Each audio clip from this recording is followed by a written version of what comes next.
पेश है good morning J&K।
नाज़रीन आदाब, गुड मॉर्निंग J&K का आज का शुमारा लेकर हम आपकी खिदमत में हाजिर।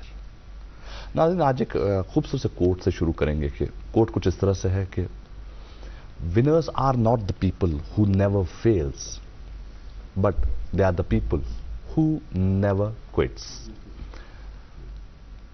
उन लोगों को जिन्हें हम देखते हैं हमेशा कामयाब, जो हमेशा जीते हुए हमें नजर आते हैं, वो लोग नहीं होते कि जो कभी जिंदगी में हारे नहीं होते, बल्कि वो लोग होते हैं जिन्होंने जिंदगी में कभी खेल को या किसी भी मैदान को छोड़ा नहीं होता, क्विट नहीं किया होता।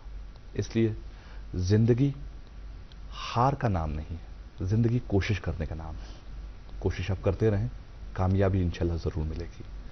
आज के प्रोग्राम में भी बहुत कुछ है आपके लिए जो हम पेश करेंगे।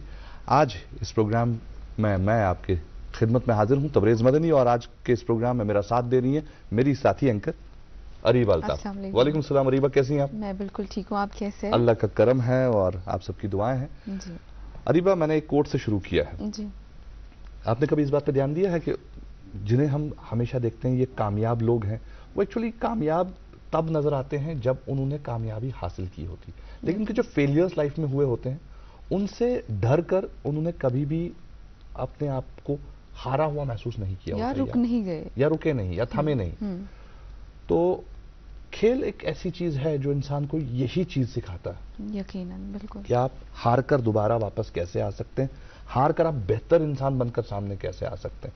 और आजकल हम देखते हैं हमारी यूथ स्पोर्ट्स में काफी दिलचस्पी लेती है, यूथ हमारी काफी कोशिश करती है कि स्पोर्ट्स में नाम कमाए। पहले जमाने में कहा जाता था पढ़ोगे लिखोगे बनोगे नवाब, खेलोगे कूदोगे हो जाओगे खराब, लेकिन अब ये टर्म जो है ये थोड़ा चेंज हो गई है।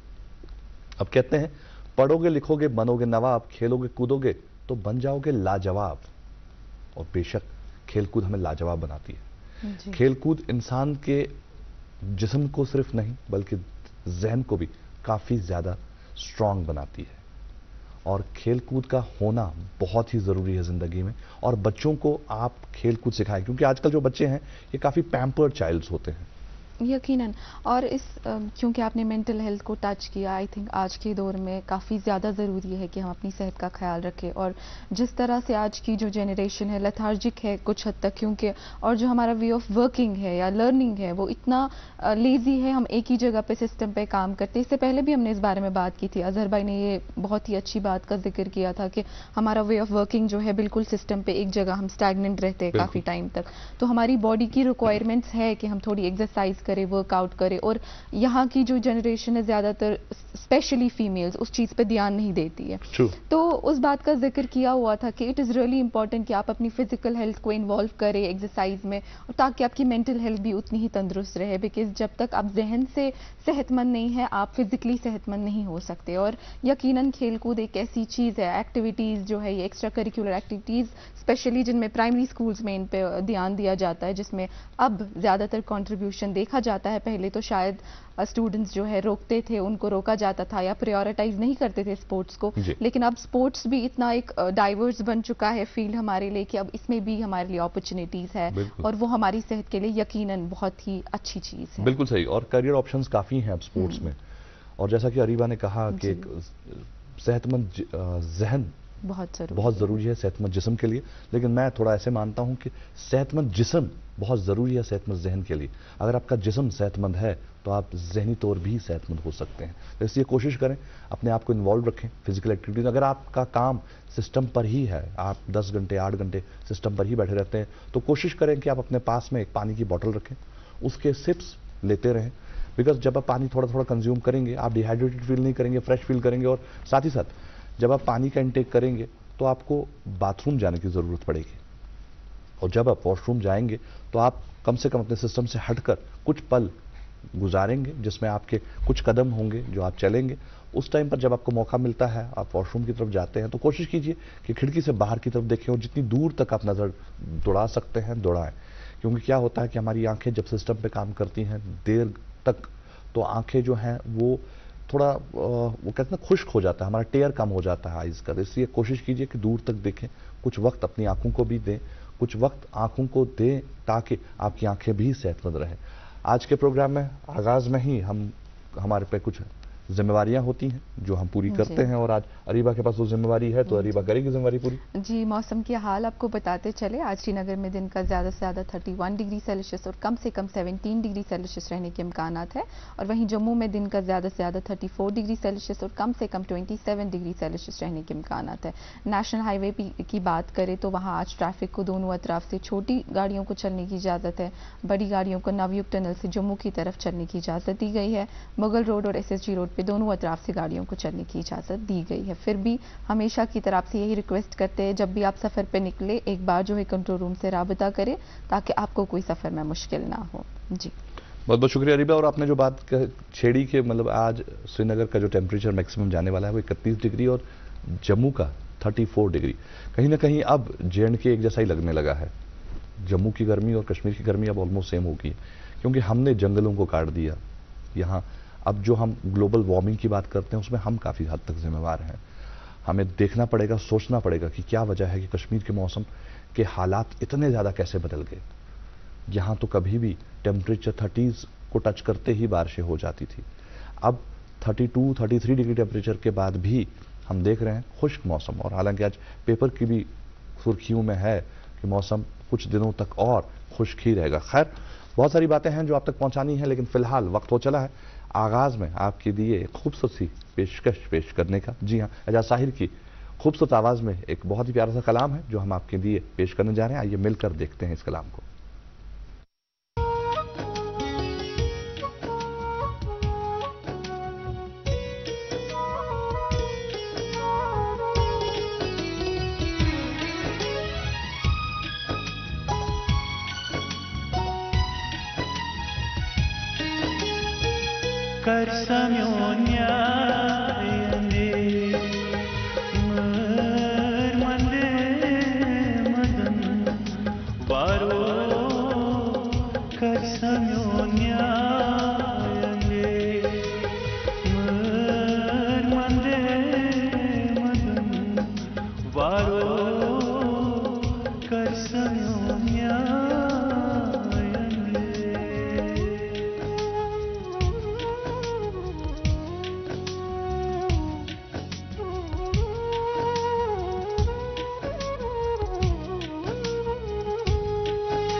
शब के यूरियतम यार याने सितम गारो रोशदीदार दितम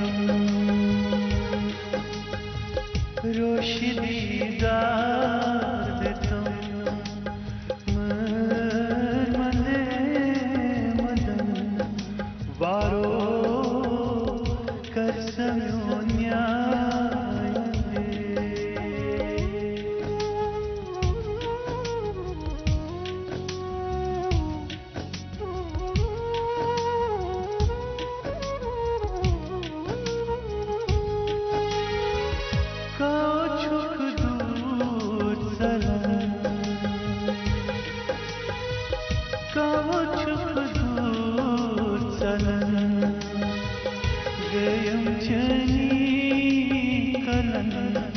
यारो कर क्या छलन कर क्या छलन मदे मदन वारो कर समयोन्या बंदे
नाज़रीन, आपने ये खूबसूरत सा कलाम सुना और ये प्यारा सा वीडियो देखा। उम्मीद करते हैं कि आप महसूस हुए होंगे और मुझे पूरी उम्मीद है कि मेरी साथी अरीबा अल्ताफ भी महसूस हुई होंगी, क्योंकि कलाम सुनते सुनते अरीबा ने बात करना बंद कर दिया था, मुझसे कुछ बोल नहीं रही थी, तो मैं समझ गया काफी खो गई थी ध्यान से इसको देख रही थी।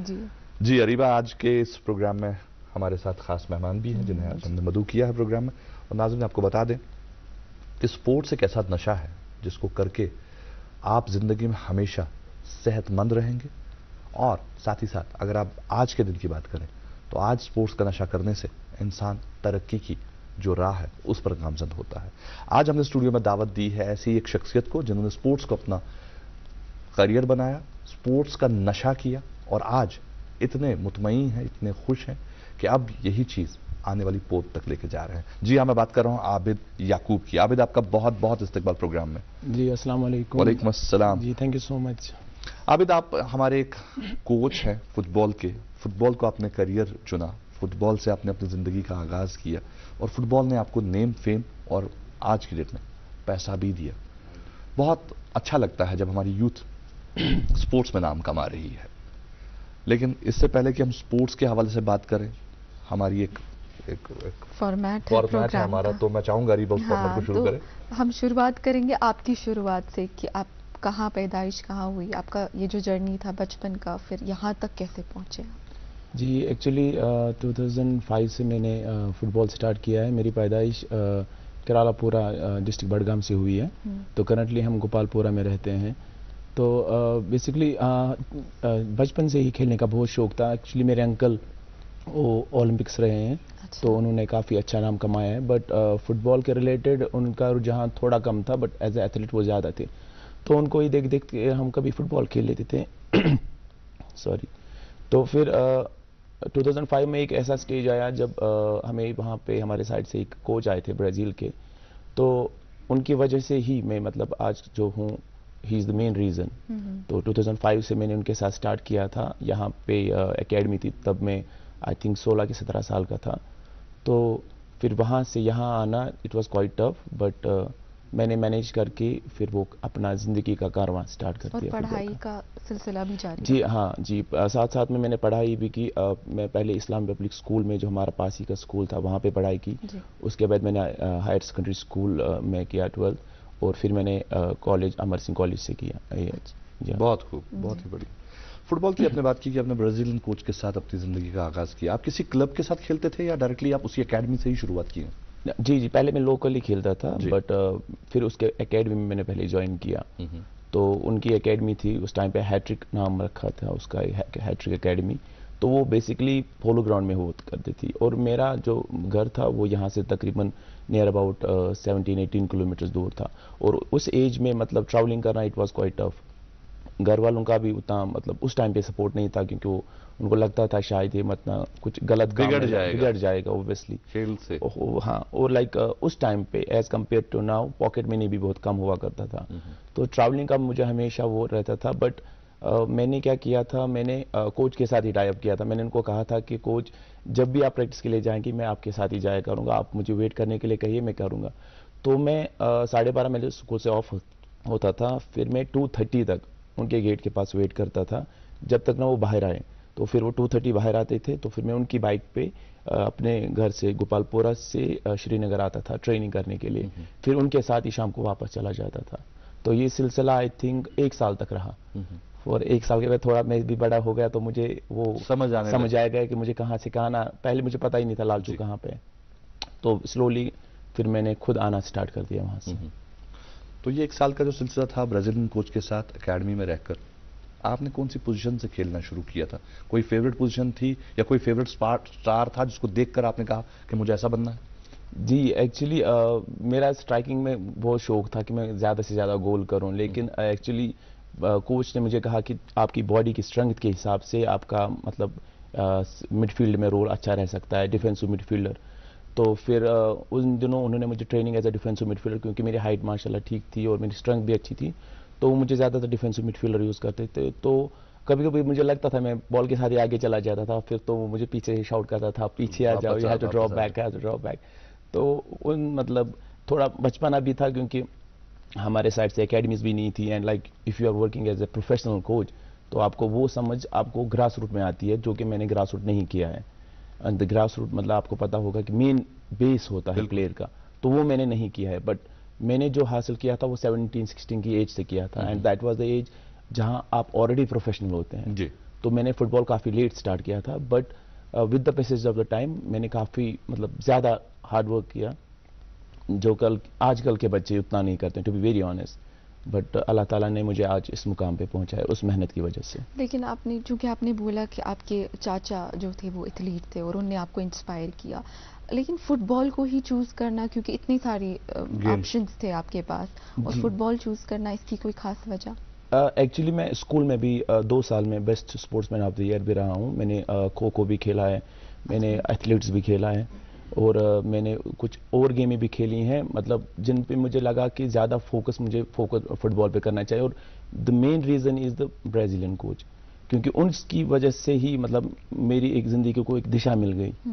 और पहले से ही जब मतलब हम अंकल के पास हुआ करते तो वो हमें स्टोरी सुना करते थे, हमने कैसे ट्रैवल किया, हमने कैसे खेला, फिर ये हुआ फिर वो हुआ, तो वो धीरे धीरे जहन में आता गया, और मतलब स्पोर्ट्स की ओर में ज़्यादा वो रुझू होता गया।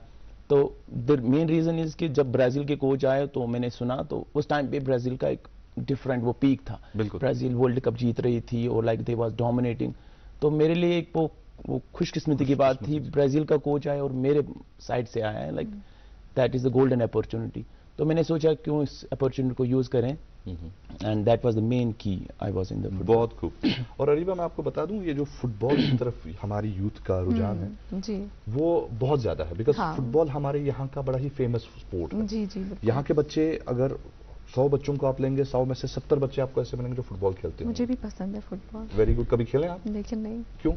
मौका नहीं मिला। अभी भी उम्र है आपकी, खेलना चाहिए आपको, कोशिश करनी चाहिए। कोशिश करेंगे। क्यों आबिद से जानेंगे, क्यों आबिद कोच हैं तो आबिद बता सकते हैं कि अरीबा तो अभी भी खेल सकती है।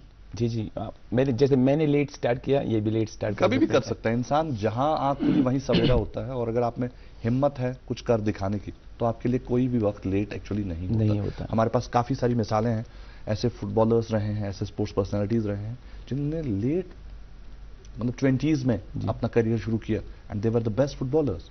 ऐसा कुछ नहीं है कि आप नहीं कर सकते, लेकिन उसके लिए हिम्मत चाहिए, उसके लिए बहुत सारी डेडिकेशन चाहिए।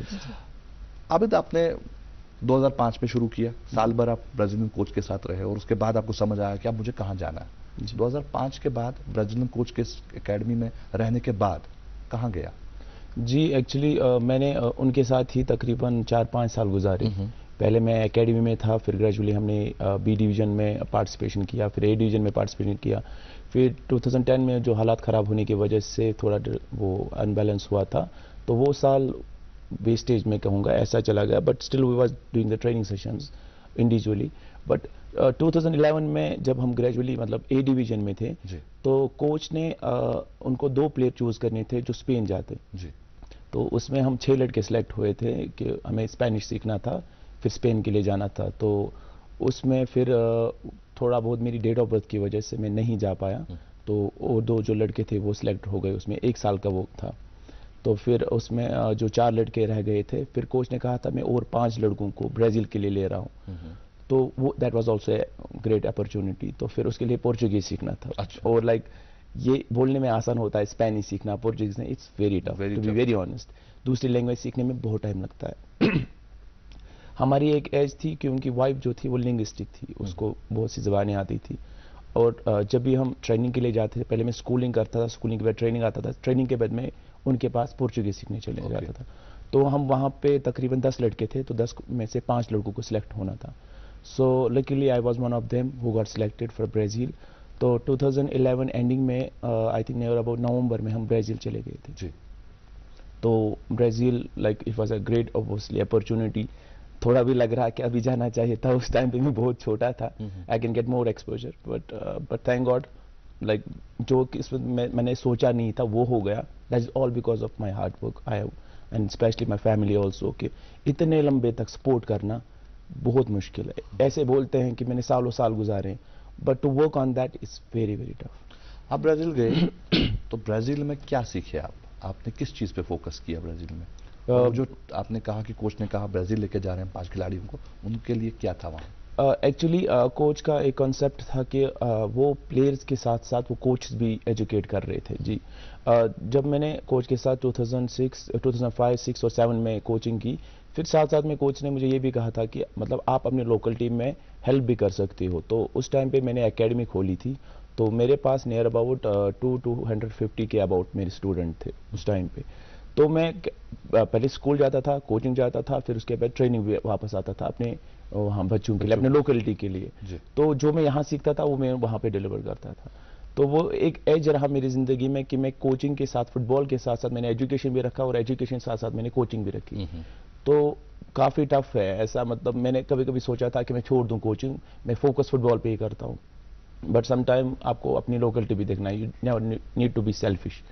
तो मेरे मोहल्ले में बहुत सारे ऐसे बच्चे भी तो मेरे से मिलते थे, हमें भी सिखाओ, आप जाते हो वो ये, एंड लाइक अंदर से एक फीलिंग आती है कि अगर मैंने कुछ सीखा मैं इनको भी दूँ। हाँ, तो उस टाइम पे मेरे बहुत सारे स्टूडेंट भी थे, तो उसकी वजह से मेरा कोचिंग पैटर्न भी साथ साथ रहा और मेरा कैरियर भी साथ साथ रहा। तो मैं दोनों परवाज़ों में चल रहा था। आपने एग्जैक्टली कौन से साल में फाइनली ये सोचा कि नहीं अब मुझे फुटबॉल एज प्लेयर छोड़ के कोचिंग में जाना?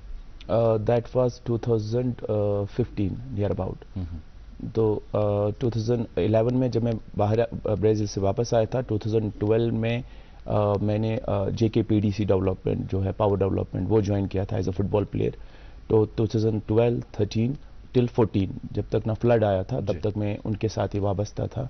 फिर 2014 में कुछ सर्कमस्टेंस की वजह से हमारे फुटबॉल क्लब जो है वो बंद हो गई। तो मेरे पास कोई ऑप्शन नहीं था कि अगर मैं एज अ फुटबॉल प्लेयर वहाँ से हट जाऊँ तो मैं वो क्या बोलते हैं इतनी सारी मेहनत मेरी एकदम से ज़ाया हो जाती। तो फिर मैंने चूज़ किया कि मैं फुटबॉल प्लेयर छोड़ के एज अ कोच, क्योंकि मुझे ऑलरेडी एक्सपीरियंस थी, कोच के पास भी एक एक्सपीरियंस थी और मैंने सीखा भी था कि कोचिंग कैसे करते हैं। तो फिर मैंने प्रोबेबली 2015 मैंने as a professionally coach choose किया। जी। अच्छा आबिद, मेरे जहन में ये सवाल है, क्योंकि आपका सफ़र 2005 से शुरू हुआ जी। है और उस टाइम में स्पोर्ट्स को एज अ करियर चूज करना it was a big thing. तो as a sports person, as a coach now also, Kashmir में कौन कौन से आपको जो चैलेंजेस है फेस करने पड़ते हैं? पहले तो यही फाइनेंसेस, दैट्स वेरी इंपॉर्टेंट। आजकल के ज़माने में अगर बच्चा निकलता है उसको पहले नाइकी का शूज़ देते हैं जो 6-7 हज़ार में आता है। मेरे लिए उस टाइम पे 10 रुपये भी काफ़ी था, क्योंकि मेरी जो ट्रैवलिंग थी, मेरे पापा पुलिस में थे, फिर उन्होंने नौकरी छोड़ दी, लाइक फैमिली में उतने सिचुएशन ठीक नहीं थे, बट स्टिल मेरी मम्मा, मेरे भाई जो बड़े भाई हैं, उन्होंने काफ़ी सपोर्ट किया। तो मेरे पास काफ़ी लिमिटेड रिसोर्सेज रहते थे, लाइक फुटबॉल शूज़ या किट। मेरे एक वहाँ पे मतलब कुलीग ही थे, वो भी एक अच्छे प्लेयर थे, उन्होंने अपनी यूनिफॉर्म दी, अपना शूज़ दिया मुझे कैरियर स्टार्ट करने के लिए। तो finance I can say like that was the big edge कि मेरे पास वो रिसोर्सेज कम था, और उसकी वजह से भी मेरा काफ़ी टाइम अनबैलेंस भी हुआ। कभी मे बी लाइक किराया नहीं होता था तो मैं ट्रेनिंग के लिए नहीं आता जा था। पाते थे। जी, this is the truth, like I should be very honest with that, क्योंकि आजकल के बच्चों के लिए सीख है कि उनको सारा कुछ प्रोवाइड करके भी वो कुछ नहीं करते कर पाते, और हमारे पास लिमिटेड रिसोर्स की वजह से भी हम बहुत कुछ हासिल कर सकते थे। और अरी भाई, ये भी बहुत इंपॉर्टेंट है कि अगर आप में डिटर्मिनेशन है, अगर आप में विल है, आप में स्ट्रेंथ है, जी, तो आप करके दिखा सकते हैं। ऑफ कोर्स फेस चैलेंज करना ही तो बिल्कुल। पॉइंट है। अगर आप कर दिखाते हैं तो आप कहीं ना कहीं आबिद की तरह जिंदगी में अपना नाम कमाएंगे। आबिद, आपने 2015 में फिर फाइनली कोचिंग प्लान की, लेकिन 2015 तक जो आप फुटबॉल करियर आपका रहा, ये किस किस क्लब के लिए आप खेले? आपने जे.एन.के कभी रिप्रेजेंट किया या कभी नेशनल्स के लिए कभी मौका मिला? इसके बारे में थोड़ा जी, आई सेट मेरा फर्स्ट क्लब था इंटरनेशनल स्पोर्ट्स एकेडमी। तो उसके बाद मैंने पावर डेवलपमेंट को चूज़ किया, फिर मैंने कश्मीर यूनाइटेड में खेला, नोवेल्टी एफसी में खेला, मैंने कुछ टाइम फूड एंड सप्लाईज में भी खेला, एसआरटीसी में खेला, और लाइक अपॉर्चुनिटीज आती गई और मेरा कारवां चलता गया। तो बस मेरा नेशनल था 2010 में, मैंने नेशनल भी खेला है under 21, that was the last national जो हुआ था उस टाइम पे अंडर 21 का। तो अब जैसे मैंने कहा कि मैंने काफ़ी लेट एज में फुटबॉल स्टार्ट किया, वरना अगर मैं अर्ली एज में स्टार्ट करता तो may be things can be different also. जो मिला उसमें शुक्र करना एक इंसान की फितरत होनी चाहिए जी। और आपको बहुत कुछ मिला, लेट शुरू करने के बावजूद भी आज आप एक कोच की हैसियत से काम कर रहे हैं। 2015 में आपने कोचिंग को चूज किया, उसके बाद डिफरेंट लेवल्स होती हैं कोचिंग की, आपको कौन कौन सी लेवल करने का मौका मिला? जी, मैंने ग्रास रूट बेसिक किया है, ग्रास रूट एडवांस भी किया है दिल्ली में, मैंने डी लाइसेंस भी की है, सी लाइसेंस भी की है, एनआईएस भी किया है, ब्राज़ील से वो कोर्स भी किया है, प्लस जहाँ जहाँ पे मुझे मौका मिले कोर्स अटेंड करने के, गोल कीपिंग कोर्स भी किया है। तो 2016 एंडिंग में हमारे यहाँ पे रेफरी के एचआरओ है मिस्टर नज़ीर अहमद, जो कि हमारे ISL एसेसर हैं और यहाँ पे जे.एन.के हेड रेफरीज है, उन्होंने मुझे भी चूज़ किया था as a referee career choose करने के लिए। तो मैं हमेशा उनको बोलता था नहीं मैं कोचिंग में रहूँगा, वो मुझे कहते थे नहीं आपकी एबिलिटी अच्छी है, आप आ सकते हो रेफरिंग में। तो वो रेफरी मेरा थोड़ा पार्ट टाइम रहा, बट मैं ज़्यादा focus football as a coach करता था। तो पता नहीं वो साथ साथ में वो भी चलता गया, तो फिर मैंने उसमें भी 1-2 कोर्सेस में करता गया। तो मैंने फुटबॉल में कोचिंग भी साथ में रखी, फिर मैंने ये एज ए रेफरिंग भी साथ में रखी। बहुत खूब। आपने कोचिंग को लिया, सी लाइसेंस भी कर लिया, डी लाइसेंस भी कर लिया, सी भी कर लिया, और बाकी भी जो ग्रास रूट है वो भी कर लिया। एज कोच आपको किस किस क्लब के साथ आपको मौका मिला काम करने का और कहाँ कहाँ आपने डिलीवर किया?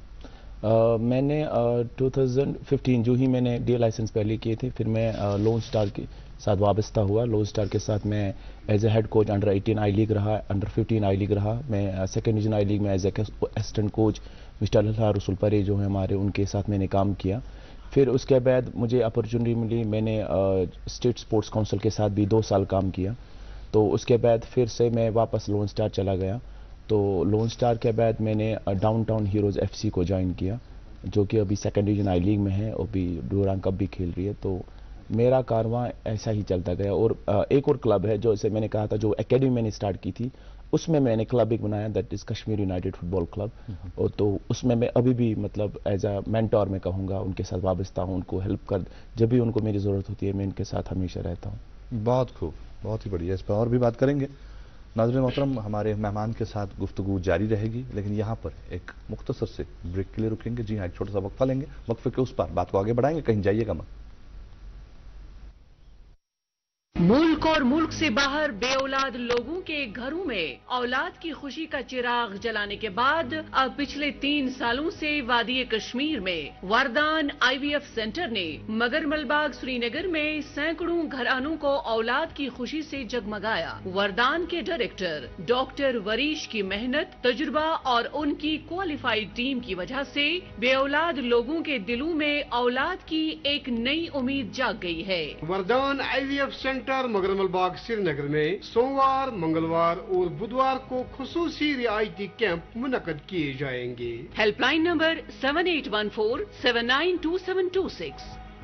क्या आप शुगर, कोलेस्ट्रॉल और कब्ज से परेशान हैं? आपकी ये परेशानी दूर करने के लिए वेदांत हर्बल लेकर आया है DC99 प्रीमियम आयुर्वेदिक जूस। अपने और परिवार की सेहत की भरपूर हिफाजत के लिए खासकर डायबिटिक पेशेंट्स इस्तेमाल करें वेदांत का DC99 जूस। ये जड़ से रोग मिटाए और आपकी शुगर लेवल को हर वक्त कंट्रोल में रखेगा। वेदांत DC99 जूस वादी के हर यूनानी स्टोर पे दस्तयाब है। Footwear inquiry call on 7006949946।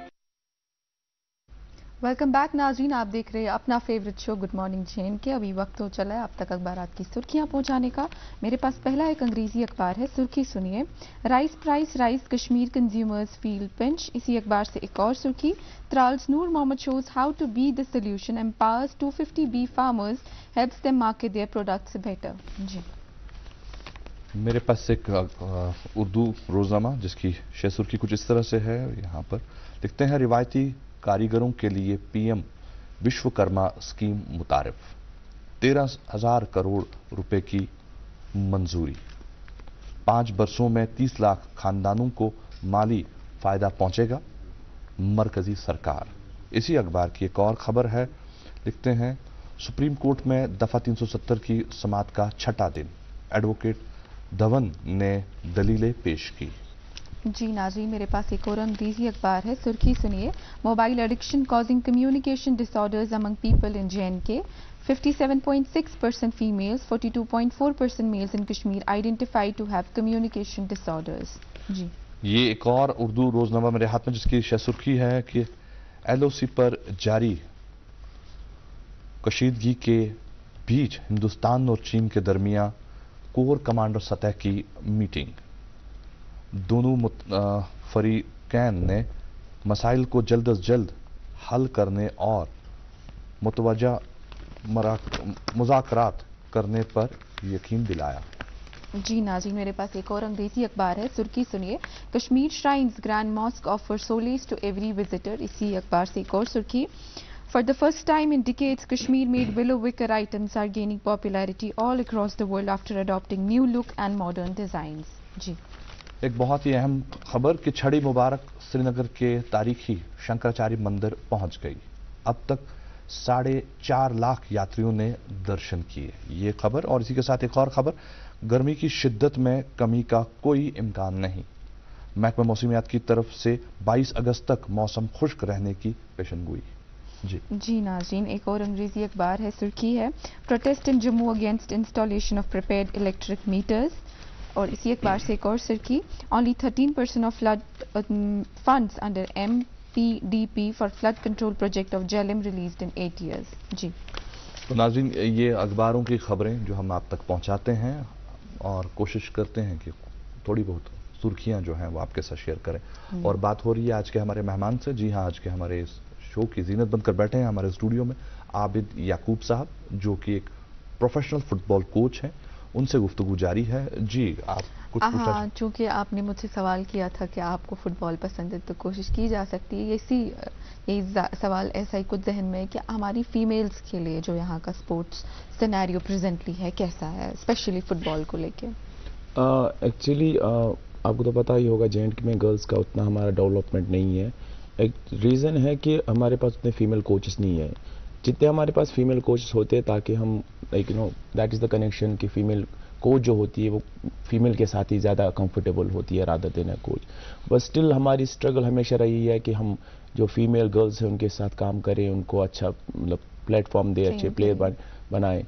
हालांकि like as compare to boys girls को ज़्यादा फ़ायदा है बाहर एज अ फुटबॉल प्लेयर, क्योंकि काफ़ी कम प्लेयर खेलते हैं और काफ़ी ज़्यादा अपॉर्चुनिटीज़ होती हैं। तो हमारा हमेशा रहा है कि हम बेसिक पे काम करें उनके, क्योंकि यहाँ पे अगर आप देखेंगे फुटबॉल प्लेयर जो होते हैं गर्ल्स में से वो लेट स्टार्ट करते हैं, वो अर्ली स्टेज में नहीं करते हैं, और लेट स्टार्ट होके भी वो कुछ टाइम तक ही खेलते हैं। फैमिली प्रॉब्लम है, एजुकेशन है, ये है वो है, एंड लाइक उसकी वजह से हम उतना निखार नहीं पाते प्लेयर को जितना हमें चाहिए। तो हमारा मतलब जो आने वाला फ्यूचर है जिसमें हमने प्रोजेक्ट रखा है, जैसे हमारे मुश्ताक साहब हैं जो डाउनटाउन हीरोज़ FC के ऑनर हैं, उन्होंने एक प्रपोजल रखा है कि हम डाउनटाउन हीरोज़ FC के नाम से एक गर्ल्स टीम निकालेंगे जो IWL में पार्टिसिपेट करेगी, और वो टीम ऐसी रहेगी जो नेशनल सतह पे भी काम करेगी। तो इंशाल्लाह हमारा प्रोजेक्ट है, जैसे हमारा एक और क्लब अभी प्रेजेंट यहाँ पे है, कश्मीरी एरोज़ है, जो यहाँ पे गर्ल्स खेलती हैं। तो हम चाहते हैं कि ज़्यादा से ज़्यादा गर्ल्स पार्टिसिपेशन हो, ज़्यादा से ज़्यादा टीमें निकलें। जितनी टीमें निकलेंगी उतना कंपटीशन रहेगा, क्योंकि लाइक अगर मेरे पास एक फुटबॉल क्लब है गर्ल्स की लेकिन कंपटीशन नहीं है, then I don't think so there is a fun to keep a girls team. Until and unless आपके पास कंपटीशन नहीं होगा तब तक आपके पास अच्छे प्लेयर नहीं निकलेंगे। आबिद, कश्मीर एरोज़ की बात आपने की, कश्मीर एरोज़ के पास एक फीमेल टीम है, एट द सेम टाइम बिस्को के पास भी एक गर्ल टीम है जिन्हें वो ट्रेन करते हैं और जिन्हें वो कोशिश करते हैं कि अच्छा परफॉर्म करे। हालांकि उनने अभी रिसेंटली जो मार्टियर्स मेमोरियल फुटबॉल टूर्नामेंट हुआ था उसमें भी अपनी जगह बनाई और बहुत अच्छा फुटबॉल दिखाया। उससे पहले यहाँ पर एक स्कूल लेवल का एक कंपटीशन हुआ था, एक फुटबॉल टूर्नामेंट हुआ था जिसमें आपकी टीम यानी बिस्को की जो गर्ल्स टीम है, मेलनसन की जो गर्ल्स टीम है, वो विनर कहलाई थी। तो अगर वहाँ टीम्स हैं तो उन्हें क्यों नहीं आगे मौका मिलता है चलने का? जी देखिए, जैसे मैं टनल बिस्को में भी काम करता हूँ एज अ फुटबॉल कोच। मैं बॉयज़ की साइड से हूँ, हमारे दूसरे कोच हैं परवेज सर, वो गर्ल्स की साइड से हैं। तो देखिए, स्कूल इज़ समथिंग आप उनको बाहर नहीं ले सकते एज़ कम्पेयर टू जो हमारी लोकल एकेडमीज़ होती हैं। वहाँ पे हमें हमने एक वो रखा है जहाँ पे हम प्लेयर को डेवलपमेंट करते हैं और बाहर प्लेयर एकेडमीज़ क्लब्स को देते हैं। तो मेलनसन हमेशा आपको जहन में रहा ही होगा, they are always dominating, because हमारा वहाँ पे ऐसा ही है कि हम स्पेशल कोच है वहाँ पे, specially for football, for volleyball, for basketball, जो हम खाली तरजीह उन्हीं चीज़ों पे देते हैं। इसीलिए यही वजह है कि मेलनसन में काफ़ी अच्छी प्लेयर्स निकलती हैं, काफ़ी अच्छी टीम्स निकलती हैं, और वही चीज़ मेरे हिसाब से बाकी स्कूलों को भी करना चाहिए। जैसे हमारे पास बाकी स्कूल हैं, बर्न हॉल है, DPS बडगाम है, या अभी फाउंडेशन आया है, कश्मीरी हावर्स है, इनको भी चाहिए कि वो ज़्यादा से ज़्यादा कोचेस हायर करें, ताकि वो मतलब पहले हुआ करता था, पहले फिजिकल एजुकेशन टीचर हुआ करता था, वो सारी गेम्स का वो इंचार्ज हुआ करता था, वो ये भी खिलाता था, वो भी खिलाता था। बट अभी दौर चेंज हो गया, अभी आपको एक ही चीज़ पे फोकस करना है। If you want to be a professional then you have to focus in a one game only, you can't be the choosing all the games, master of all, वो पॉसिबल नहीं होता। हाँ जी, मेरे एक और सवाल मेरे जहन में, चूंकि आपको इतना टाइम हो गया है एज एन एथलीट, हमारी लाइफस्टाइल में तो चेंज आता ही है जब आप स्पोर्ट्स में जाते हैं, स्पेशली अगर डाइट की बात करें। जो लोग हमें देख रहे हैं जो स्पोर्ट्स के साथ अभी वाबस्ता रखते हैं या स्पोर्ट्स में ट्रेन कर रहे हैं खुद को, डाइटिंग का क्या स्केड्यूल रहता है और क्या रहना चाहिए? जी, डाइटिंग के लिहाज से अगर आप देखेंगे एज कम्पेयर टू जो पहले हुआ करता था, that's totally different as compare to now. पहले जो मतलब हमारा दौर था, हम अच्छा खाना खाते थे, अच्छी मतलब सबसे इंपॉर्टेंट सोहबत में रहते थे, that is also main priority. But आजकल के बच्चे आप देखते हैं कि फ़ोन से एडिक्टेड हैं, जंक फूड्स खाते हैं, जूस पीते हैं, मतलब जो चीज़ें नहीं करनी चाहिए वही चीज़ करते हैं। बिल्कुल सही। मैं इसमें मेंशन करूंगा, जैसे मैंने SFA में भी काम किया था 2017-18 में, तो वहाँ पे हमने एक इंस्टीट्यूट लिया था, हमने फुटबॉल स्कूल स्टार्ट किया था सैटरडे और फ्राइडे के लिए। वो हमने स्पेशली रखा था बच्चों के लिए, जो भी आना चाहेगा ही कैन कम, इवन वो अभी भी चल रहा है। लाइक माजिद सर ने ऐसा वो प्रोजेक्ट बनाया था कि जिसमें ज़्यादा से ज़्यादा बच्चे आए, ज़्यादा से ज़्यादा वो, like I know it's quite hard to have 200-300 students one time in a ground, but at least वो मतलब कॉन्सेप्ट है कि बच्चा आ रहा है, उसको पता है मुझे खेलने जाना है, that concept is there. I know it's quite hard, काफ़ी बोलते होंगे, काफ़ी क्रिटिसाइज भी करते हैं, आप कुछ ही कोचेस 5-10 कोचेस आप इतने बच्चों को कहाँ हैंडल कर सकते हैं, but at least something is better than nothing. At least हम तो कुछ कर रहे हैं, अगर आपको कुछ करना है यू डू समथिंग एल्स। तो इन द एंड हमें बच्चों के लिए ही काम करना है। और मेरे हिसाब से मैं हमेशा जब भी मैं क्लासेस लेता हूँ, मैं पेरेंट्स के लिए यही रहता हूँ कि एजुकेशन पे काम कीजिए, आप इनकी जो फ़ोन जो हैबिट है उसको दूर कीजिए, स्पोर्ट्स की ओर ज़्यादा राग़िब कीजिए, और सबसे इम्पोर्टेंट मैं बोलता हूँ उनको जो खाने की चीज़ें हैं, जैसे हम तेल ज़्यादा यूज़ करते हैं, हम ज़्यादा शुगर यूज़ करते हैं, फैटी चीज़ यूज़ करते हैं। अब आजकल के बच्चे देखिए, they are not fit, to be very honest. अब उनको बोलो 2 राउंड करने के लिए, वो आधे राउंड में गिर जाते हैं बिकॉज ऑफ देयर फिटनेस। क्योंकि अगर आप एक अच्छा, there is only 2 things, 1, if you want to keep a passion, that is something else, but if you want to be a professional, that is something different. अगर आप भी खेल सकते हो, that's not a issue, but if you can choose it only as a passion, आप खेलने के लिए खेल सकते हो। But if you want to choose a professional, तो पेरेंट्स की रेस्पॉन्सिबिलिटी है वो चीज़ संभालना। मैं एक बच्चा हूँ, मेरे पेरेंट्स से मैं जंक फूड खा रहा हूँ, the parent is the guy who is bringing the junk food, बच्चे ने तो नहीं लाया। We are always in blaming the child ना, हम बच्चे को बोलते हैं कि आपने जंक फूड खाया, ये नहीं सोचते कि जंक फूड किसने लाया, दैट इज द पेरेंट। सो हमें ज्यादा काउंसलिंग पेरेंट को करनी है रादर देन बच्चे को। जो हम बच्चे को, बच्चा एक ऐसा है कि जैसे कुमार होता है, जो जैसा बर्तन को शेप देता है वैसा is the parent, is the same guy. हमें पेरेंट को काउंसलिंग करनी है कि अगर आप नहीं लाओगे तो बच्चा भी नहीं खाएगा। बिल्कुल सही। तो कहीं ना कहीं शुरुआत हमारे माँ की गोद से ही होती है। हमने कई बार देखा है कि हमारी माएँ जो हैं आजकल बच्चों को जो खाना खिलाना चाहती हैं, तो वो क्या करती हैं, मोबाइल फोन हाथ में रखती हैं और उसके बाद बच्चे को फीड करती हैं। अगर आप आगाज ही मोबाइल फोन से करती हैं, तो आप कैसे एक्सपेक्ट करती हैं कि जब उसका जहन थोड़ा सा डेवलप होगा, वो मोबाइल से दूर रहेगा। ये चीज़ समझना बहुत ज़रूरी है। और अगर आप चाहती हैं, सच में चाहती हैं कि आप बच्चे की जो नशोनुमा है वो बेहतर अंदाज से की जाए, अगर आप चाहती हैं कि आपका बच्चे का जो जहन है वो डेवलप हो, तो आपको उसको मोबाइल से बहुत दूर रखना पड़ेगा। ये बहुत इंपॉर्टेंट है। और जब आप बच्चे को स्पोर्ट्स में लाती हैं, उसको फिजिकल एक्टिविटीज़ कराती हैं, वो थक जाता है, और जब वो थक जाता है उसमें हिम्मत नहीं होती कि वो मोबाइल चलाए। तो इसलिए कोशिश कीजिए, ये छोटी मोटी चीज़ें हैं जिनको अगर आप अपनी ज़िंदगी में लाएंगे तो डेफिनेटली आपका बच्चा एक बेहतर इंसान बनकर सामने आएगा। आबिद, आपने ब्राज़ील भी देखा, ब्राज़ील का स्पोर्ट्स, फुटबॉल खासकर देखा जी। वहाँ के फुटबॉल में और यहाँ के फुटबॉल में क्या फ़र्क लगा आपको? आसमान ज़मीन का फ़र्क लगा। उनका football is totally different as compare to our. हमारा लिमिटेड है, उनका लिमिटेड नहीं है। They can play any time, that is the main reason. वहाँ पे आप देख सकते हैं उनके पास जो समंदर है, beach football that is there, street football that is there. आप देख सकते हैं ब्राज़ील में जो टॉप क्लास प्लेयर निकले हैं अभी तक के, मतलब जैसे हम रोनाल्डिनियो, रूबिनियो, ऐसे टॉप क्लास प्लेयर देख रहे हैं, वो सारे स्ट्रीट लेवल से निकले हैं। जो ना हमारे यहाँ पे वो कॉन्सेप्ट नहीं है। हमारे यहाँ पे आपको ग्राउंड अच्छा होना चाहिए, शूज़ अच्छा होना चाहिए, आप तब खेलेंगे ऑब्वियसली, अदरवाइज जैसे हमने देखा है आप स्ट्रगल नहीं करना चाहिए। बिल्कुल। हम कीनिया की अगर बात करें, एक बहुत छोटा सा मुल्क और उतना फाइनेंशियल स्ट्रांग भी नहीं, लेकिन वहाँ की फुटबॉल देखिए आप, उनके पास बहुत सारे रिसोर्सेज नहीं है, लेकिन उनकी जीन में फुटबॉल है। और कहीं ना कहीं गली कूचों से निकल के वहाँ के खिलाड़ी जो हैं वो आसमान की बुलंदियाँ छू रहे हैं। ओबियसली सर, आप देख सकते हैं खुद भी, यहाँ पे भी J&K में अभी हमारे पास अभी जो लड़के आ रहे हैं, नेशनल टीम्स में जा रहे हैं, दैट इज़ बिकॉज ऑफ कि हमने जो SFA का कॉन्सेप्ट रखा था, SFA में प्लेयर्स अभी आगे जा रहे हैं, तो that was the main reason. लेकिन मेरे हिसाब से जब हम ब्राज़ील से वापस आए थे, हमने मतलब हम दोस्त आपस में बात कर रहे थे कि हम तकरीबन 50-60 साल पीछे हैं, क्योंकि अभी हमारा वैसा वो सिनेरियो नहीं है। But as compare to India also now we are growing, क्योंकि अगर आप इंडिया की बात करेंगे, हमारा फुटबॉल काफ़ी डेवलपमेंट हुआ है, हमारी रैंकिंग भी काफ़ी नीचे आई है। सो जितना आप स्पोर्ट को एज ए प्रोफेशनली चूज़ करोगे, जितना सपोर्ट करोगे, गवर्नमेंट का उसमें मेन रोल है। जैसे हमारे पास एक ही TRC टर्फ है, हालांकि हमारे पास 2-3 होनी चाहिए, और हमारे पास जब बारिश होती है, बर्फ़ होती है, तो हम लिमिटेड रिसोर्सेज में खेलते हैं। हमारे पास इंडोर स्टेडियम्स नहीं है जहाँ पे हम एक्स्ट्रा ट्रेनिंग कर पाएँ।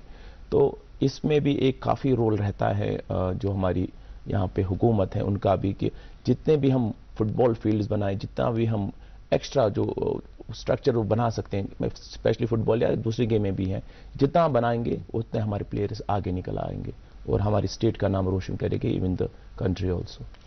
क्या बाहर जो आपने ब्राज़ील में देखा, क्या वहाँ भी खिलाड़ी सिंथेटिक टर्फ पे खेलते हैं या वो नेचुरल ग्रास पे खेलना पसंद करते हैं?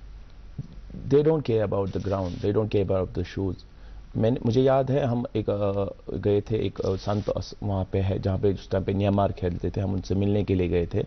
वहाँ पे एक जो पार्किंग लॉट है वो काफ़ी वो सीमेंटेड था, प्लान था। तो कुछ बच्चे आए, 5-6 बच्चे आए, उन्होंने शूज़ निकाले, गोल पोस्ट बनाए, बॉल आई, स्टार्ट गेम करती। तो हमारे जो वहाँ पे साथ में थे साथी, उनसे हमने कहा मतलब ये कहीं भी स्टार्ट हो जाते, उन्होंने कहा फुटबॉल की जीन्स में है, जब तक आपकी रगों में फुटबॉल नहीं दौड़ेगा तब तक ये काम नहीं करेगा। बिल्कुल सही फरमाया आपने, बहुत बहुत शुक्रिया इस पर बात करने के लिए। और यहाँ नाजरीन को हम बताते चलें कि एक बार की बात है कि डॉक्टर सर मोहम्मद इकबाल के पास एक शख्स आए मिलने के लिए, मुलाकात नहीं मिली, लेकिन किसी ने कहा कि डॉक्टर सर मोहम्मद इकबाल सुबह, ये लंदन की बात है, लंदन में थे इकबाल साहब, तो कहा कि ये सुबह वॉक के लिए निकलते हैं, वो टाइम है जब आप उनसे मिल सकते हैं। और वो गए, उनने डॉक्टर सर मोहम्मद इकबाल को रोका और उनसे पूछा कि मुझे आपसे एक सवाल पूछना है कि मैं अंग्रेजी बोलना कब सीखूंगा। अली भाई ये बड़ा अजीब सा मामला है। कहा कि मैं अंग्रेजी बोलना कब सीखूंगा। तो डॉक्टर सर मोहम्मद इकबाल ने कहा कि क्या ख्वाब देखते हैं आप, क्या आप सपना देखते हैं? कहा जी मैं देखता हूं। कहा कौन सी जुबान में देखते हैं?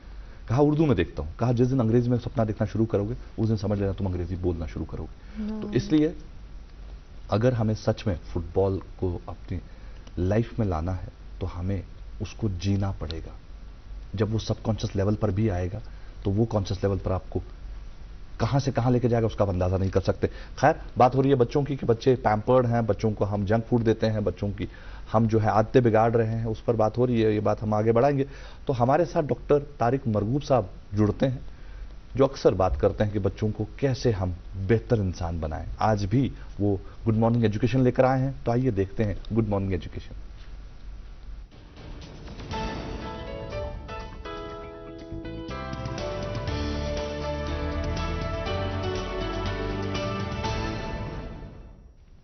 गुड मॉर्निंग, अस्सलाम वालेकुम, आदाब।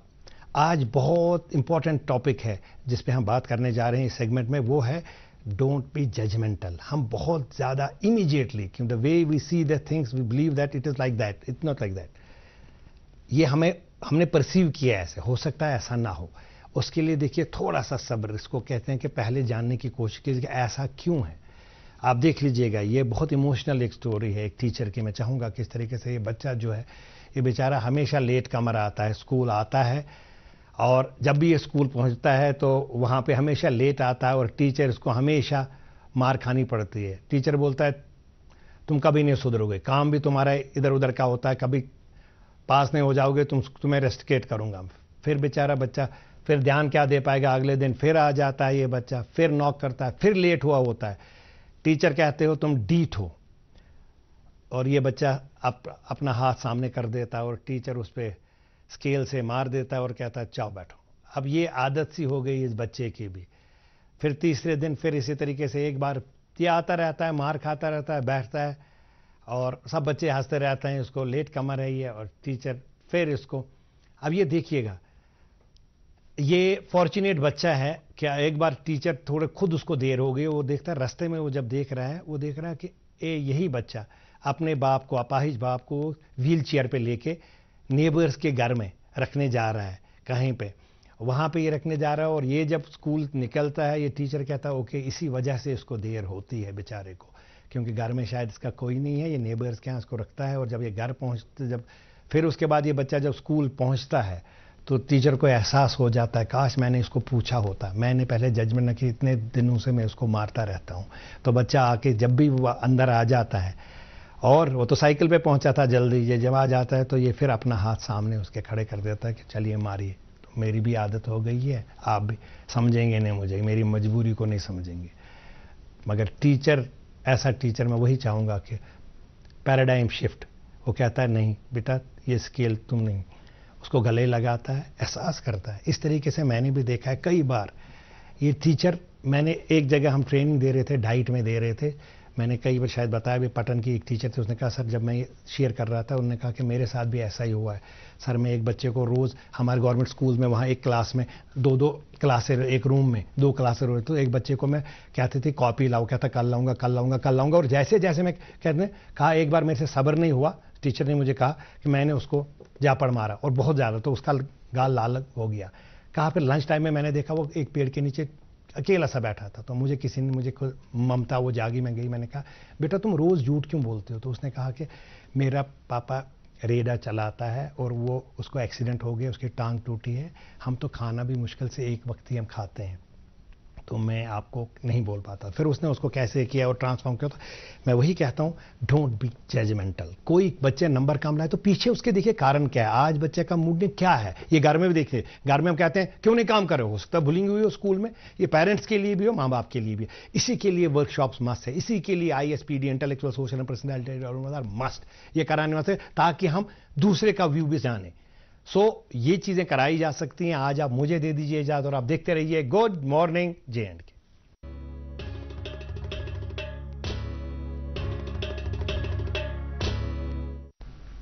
वेलकम बैक नाज़रीन, आप देख रहे हैं प्रोग्राम गुड मॉर्निंग J&K और बहुत बहुत शुक्रिया तारिक मरगूब साहब का ये खूबसूरत सा सेगमेंट पेश करने के लिए।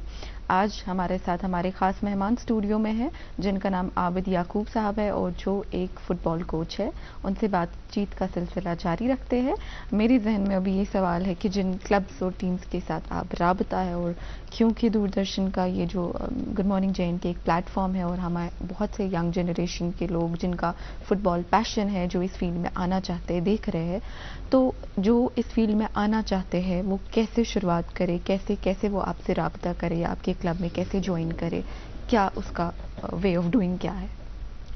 एक्चुअली जो अगर कोई आना चाहेगा, हम अभी स्टार्ट करने वाले हैं अंडर 18 हमारी फुटबॉल टीम होने जा रही है, स्टार्ट होने जा रही है डाउनटाउन की। तो वहाँ पे हम ट्रायल्स ले रहे हैं। तो जो भी अगर एज ग्रुप का अंडर 15 या अंडर 18 का होगा वो ट्रायल्स के लिए आ सकता है। सीनियर टीम का हमारा है कि वहाँ पे हम ट्रायल्स लेते हैं। यूजुअली हम we choose the professional ones, but still अगर कोई आना चाहेगा we will give him the space, the gap there, तो वो आ सकता है, we will do for him also. तो डायरेक्टली उस लोकेशन पे आना है या कोई फॉर्म कुछ? जी नहीं, कुछ फॉर्म वॉर्म कुछ भी नहीं है। They can contact us directly in our website, Facebook है हमारा डाउनटाउन का या हमारा इंस्टाग्राम पे है, वो हमारे साथ डायरेक्टली कॉन्टैक्ट कर सकते हैं। And they can come directly to the TRC where we train, जहाँ पे हम ट्रेनिंग करते हैं। तो they can meet us directly. But एक चीज़ है कि मतलब बहुत सारे सुन रहे होंगे, उनको लगता होगा हम डायरेक्टली आएंगे, but we have some criteria also. जैसे ग्रेजुएशन के बाद नौकरी मिलती है, ऐसे ही हमारे पास है कि एटलीस्ट नेशनल होना चाहिए। कि मैं नहीं बोलूँगा आप संतोष ट्रॉफी या फिर second division I league, but at least national होना चाहिए ताकि उसका मतलब बेसिक क्लियर हो हमारे पास। तो एक बार उसका बेसिक क्लियर होगा, then after we can take him. तो नॉर्मली हम प्लेयर को नहीं ले सकते जो मतलब अभी ग्रास रूट में खेल रहा होगा या अभी एमेच्योर होगा ऐसा, but at least you should have the national. At least एक ही नेशनल होगा, उतना हमारे लिए काफ़ी है। तो उसके बाद हम उसको फिर वहाँ पे निखार सकते हैं और उसको आगे से आगे ले सकते हैं। आबिद, आपने बात की अंडर 18 अंडर 15 ग्रुप की, अब वहाँ से आप शुरू कर रहे हैं, लेकिन जो आपने देखा है ब्राज़ील में भी कि ग्रास रूट लेवल से काम होता है। बिल्कुल छोटे बच्चों को, 6 साल 7 साल की उम्र के बच्चों को, इनफैक्ट 5 साल के बच्चों को भी उठा के वो लोग ट्रेन कराना शुरू करते हैं। यहाँ वो कॉन्सेप्ट नहीं है। क्या हम एक उम्मीद लगा सकते हैं कि आने वाले वक्त में डाउनटाउन हीरोज FC जो है वो ऐसा कोई कॉन्सेप्ट लेकर आए? जी, हमारे पास ऑलरेडी है एकेडमी, वो हमें इस्लामिया कॉलेज में चलती है, जो हमारी ग्रास रूट एकेडमी है। जी, उसका जिक्र हम इसलिए कम करते हैं क्योंकि वो डाउनटाउन एरिया से है। वो डाउनटाउन एरियाज में आपको तो पता ही है कैसा है, but we have been working from last 3 years, we have been associated with that academy. वहाँ से ही हम प्रोडक्ट बाहर निकालते हैं। लेकिन जो अंडर 15 और अंडर 18 का कॉन्सेप्ट है वो आई लीग का है। दैट्स नॉट द एकेडमी और the club, that will participate in the I league stage. तो इसीलिए जो हमारा ग्रास रूट है, जैसे हमने स्कूल में भी मेरा खुद का वहाँ पे मैंने टीमें निकाली है। I have kept under 88, under 12, under 14, under 17 और अंडर 19। तो मेरा भी एक कॉन्सेप्ट है कि मैं हमेशा ग्रास रूट पे, जैसे ब्राज़ील में है वहाँ पे उनका बेसिक हमेशा क्लियर होता है। जब आपका बेसिक क्लियर होगा age of 6 to 12 years old, वहाँ पे आपको एक चीज़ है, आपका टेक्निक वो काम करते हैं टेक्निक पे। जब आपका टेक्निक अच्छा होगा then the tactics and the strength will come, strength आ जाती है obviously, then after that will come in age of 13 or 14। Even कल ही मैं बक्स स्टेडियम में था, मेरे एक पेरेंट के साथ मुलाकात हुई। वो काफ़ी वरीड थे अपने बच्चों के लिए। वो बोल रहे थे सर मुझे एकेडमी ढूंढनी है, कोई अच्छा कोच ढूंढना है। यूजुअली लाइक मैं बहुत टाइम से बोलना चाहता था, हमारे पास यहाँ पे बहुत सारे कोचेस हैं, लेकिन कॉन्सेप्ट थोड़ा सा गलत है। एक कोच 40-50 बच्चे हैंडल नहीं कर सकता। मेरे हिसाब से एक कोच हार्डली 20 to 25 बच्चे हैंडल कर सकता है, उन पे काम कर सकता है, वो भी ग्रास रूट में।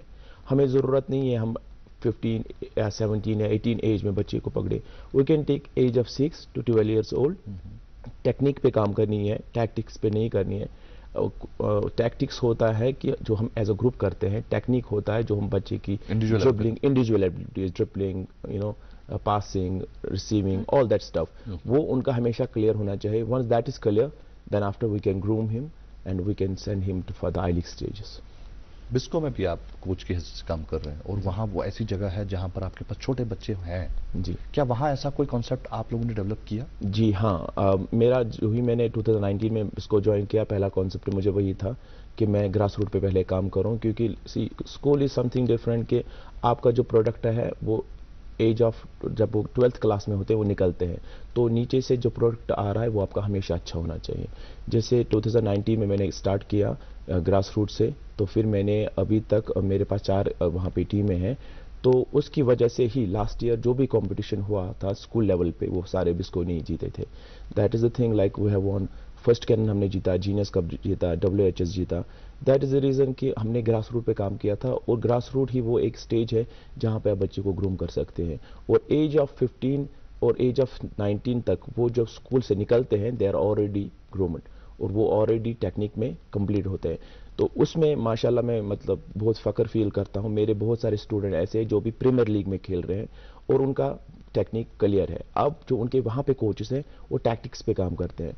तो दैट इज़ द वो चीज़ वो मुझे बहुत अच्छी फील होती है कि मैंने किसी बच्चे को सिखाया, वो आगे जाके अपने आप को एज ए प्रोफेशनल वो उस चीज़ में हमारा खाली वहाँ पे बिस्को में खाली यही कॉन्सेप्ट रहता है कि हम बच्चे को ज़्यादा से ज़्यादा ग्रूम करें, ज़्यादा से ज़्यादा स्टेजेस दें उनको खेलने के लिए, तो हम उनको वही उसी पे वो ज़्यादा फोकस करते हैं. And the management is obviously, आपको पता ही होगा बिस्को पहला स्कूल है जिसने फुटबॉल का आगाज़ किया इस कश्मीर में, तो हमारे हमेशा यही रहेगा कि हम ज़्यादा से ज़्यादा फुटबॉल प्लेयर पैदा करें और ज़्यादा से ज़्यादा हमारे कश्मीर को हमारी जो मतलब वो जनरेशन को आगे हाँ ले जनरेशन को हमारे आगे से ले निकले. आबिद, आपके साथ में कुछ सर्टिफिकेट्स है जो आपने साथ लाई, इनके बारे में बताइए. ये किस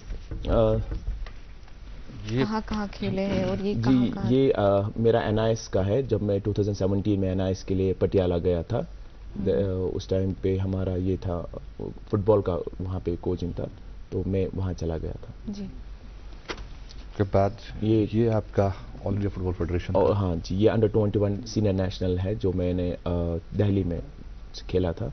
जी ये आपका D लाइसेंस. जी हाँ, ये पहला कोर्स है जो मैंने किया था, एज अ कोच किया था. ये मैंने 2015 में किया था, जो ही मैंने football player as a career थोड़ा कम किया था, तो फिर मैंने कोचिंग में यही लाइसेंस की थी पहले. आपने ब्राज़ील की बात की थी. जी ये ब्राज़ील की सर्टिफिकेट? जी हाँ, ये सर्टिफिकेट है. ये वहाँ की ये हमने साओ पाउलो में किया था. ये 2011 में जो मैंने किया था नवंबर में.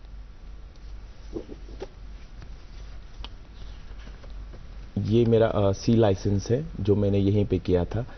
जो हमारे बाहर से कोच आए थे उन्होंने करवाया था 2018 में, तो ये वो है C लाइसेंस हमारी. ये मैंने ग्रास रूट ये मैंने गोल कीपिंग कोर्स भी किया है. एज ए गोल कीपिंग भी कोचिंग कर सकता हूँ, तो ये मैंने स्टेट स्पोर्ट्स काउंसिल की तरफ से किया था. अभी काफ़ी सारे सर्टिफिकेट्स हैं जिन पर हम बात कर सकते हैं, लेकिन आपने D लाइसेंस के बाद C लाइसेंस किया. जी. अब आगे क्या? आगे एक्चुअली मैं अभी रिसेंटली B लाइसेंस भी करने वाला था. जो मैंने आपको कहा था 2016 में मैंने एज अ रेफरी भी चूज़ किया था, तो वो मतलब वो मैंने साइड बाय साइड वो करता गया. तो प्रीवियस लास्ट ईयर मेरा नाम नेशनल रेफरीज में भी आ गया था, तो उसमें मैंने CAT 2 किया है लास्ट ईयर. तो फिर वहाँ पे फिटनेस एग्ज़ाम पास करके फिर मैं CAT 1 में आ गया. अभी मैं शुक्र अल्लाह का after I think 25 years after, मैं और एक और मेरे कुलीग हैं तनवीर अहमद, वो नेशनल रेफरीज हैं J&K के आफ्टर 25 ईयर्स. इतनी लंबी गैप के बाद हमें मौका मिला है अपनी स्टेट को as a national referee represent करना. बहुत ही खूब. कैसा महसूस कर रहे हैं एज नेशनल रेफरी अब? इट्स डिफरेंट फीलिंग कि मैं अपने आप को हमेशा एज ए स्टूडेंट मानता हूँ इस फील्ड में, क्योंकि एज ए स्टूडेंट मुझे सब कुछ सीखना पड़ता है. I have chosen football as my professional, not only the player, not only the coach, not only the referee.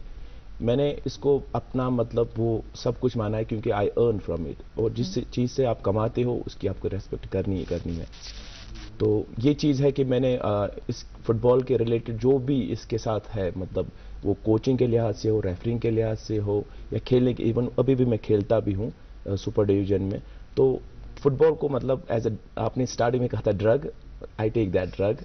सो मैं खुशकिस्मत हूँ कि अल्लाह ताला ने मुझे इसमें रिज़िक रखा है जिसमें मेरी खुशी है। बहुत तो मुझे बहुत ही ज़्यादा शुक्रगुजार रहना चाहिए अल्लाह ताला। बहुत ही खूब, बहुत बहुत शुक्रिया आबिद याकूब, आज आपका यहाँ आने के लिए और अपना कीमती वक्त हमारे इस प्रोग्राम को देने का आपका बहुत बहुत शुक्रिया। और हम अल्लाह ताला से दुआ करते हैं कि आप ऐसे ही कामयाबियों की बुलंदियां छूते रहें, जिस भी, चाहे आप रेफरी में जाएं, चाहे आप कोचिंग में रहें, चाहे आप फुटबॉल एज प्लेयर ही रहें, जहां भी रहें खुश रहें और आबाद रहें। थैंक यू सो मच, बहुत बहुत शुक्रिया। तो नाज़रीन मोहतरम, आज के इस प्रोग्राम में तो बस इतना ही। उम्मीद करते हैं कि आज का ये शुमारा आपने पसंद फरमाया होगा, और मैं उम्मीद करता हूँ अरीबा ने फाइनली अब थोड़ा सा उनमें एनर्जी आ गई होगी कि फुटबॉल खेलना है। जी, अब कोशिश करेंगे जी। चलिए, बहुत खूब। तो नाज़रीन, आज के लिए बस इतना ही। इंशाल्लाह कल सुबह आपसे होगी मुलाकात एक और मेहमान के साथ, कोई किसी और टॉपिक पर बात होगी। तब तक के लिए आपका और हमारा अल्लाह हाफिज।